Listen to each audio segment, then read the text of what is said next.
bu'uura rakkoo jijjiirraa badhaadhina finnaa nageenya mirkaneessinaa rakkoo hawaasummaa eegna yoo jenne haaromsa aadaa lafa qabsiisuun dhimma filannoo hin qabnedha jechuudha. Hojii hunda keessatti bakka haasofnutti, bakka eebbisnutti, bakka hojjennutti waa hunda irratti ajandaa taasifnee xiyyeeffannaa olaanaa kenninee uummati keenya dhimma kana sirnaan hubatee of ta'ee haaromsa aadaa lafa qabsiisuutu irra jiraata. Kanaaf ajandaa hunda keessatti hooggansi keenyas abbootiin gadaa keenyas abbootiin amantii keenyas hunduu dhimma kana ajandaa guddaa taasisuutu irra jiraata kan jedhu kaasuudhaan haaromsa aadaa keessatti dhimmoota jijjiiruu qabnu jedhamee qabatame sana hojiirra oolchuudha akkuma ka'e. Aadaa wal balleessuu hin qabu. Aadaa wal hinaafuu hin qabu. Aadaa qabeenya walii wal jalaa saamuu hin qabu. Aadaa wal hatuu hin qabu.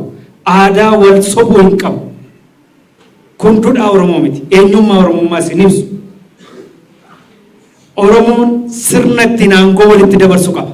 Sirna gadaatiin saddeetaan. Mootummaan looretti nagaa addunyaa keenya abbichuun muummeen ministeera keenya gootni keenya Oromoo boqqoo ol qabaa jiru saba Itoophiyaa boqqoo ol qabaa jiru Itoophiyaa miti Afrikaa honnee toree eenyummaan Afrikaa akka dagaaguuf kan gochaa jiru addunyaa irratti kan biyya keenya mul'isaa jiru sirna gadaatiin falaasama ida'amuu baasee sana keessaa waraabee addunyaan kana har'a dinqisiisachaa jiru ittiin bulchaa jira. Kanaafuu sirna keessumaa siyaasa keenya irratti hojjechuu qabna. Tokkummaa Oromummaa irratti hojjechuu qabna haaromsa aadaatiin.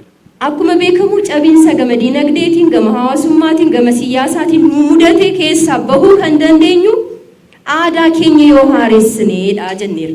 Kanaaf isa kanarratti immoo kan hojjechuu qabu hundadha waan ta'eef isa kanallee fudhattanii galtanii barsiisota achitti hafaniifillee hubannoo gabaabaa akka isaaniif nuuf kennitan adaraa jechuun barbaada jechuudha. Barnoonni safuu, barnoonni gadaa, barnoonni ogummaaf teeknikaa akka imaammata keenya keessatti dabalamu kan taasifameef isa kanaaf jechuudha.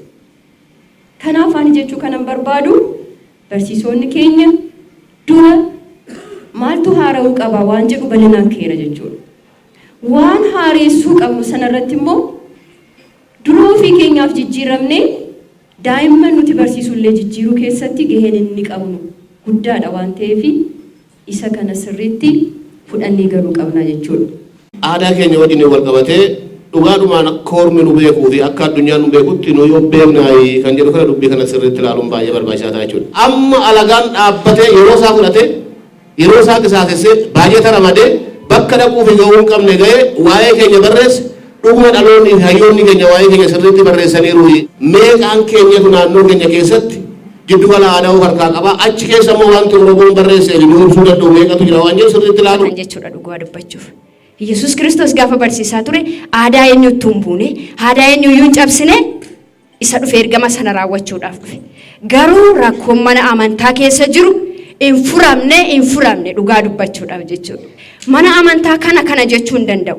Mana amantaa hunda keessatti fakkeenyaaf wayyaan aadaa amma mana amantaa keessatti ilaalcha qaba. Amma fudhatamummaa qaba.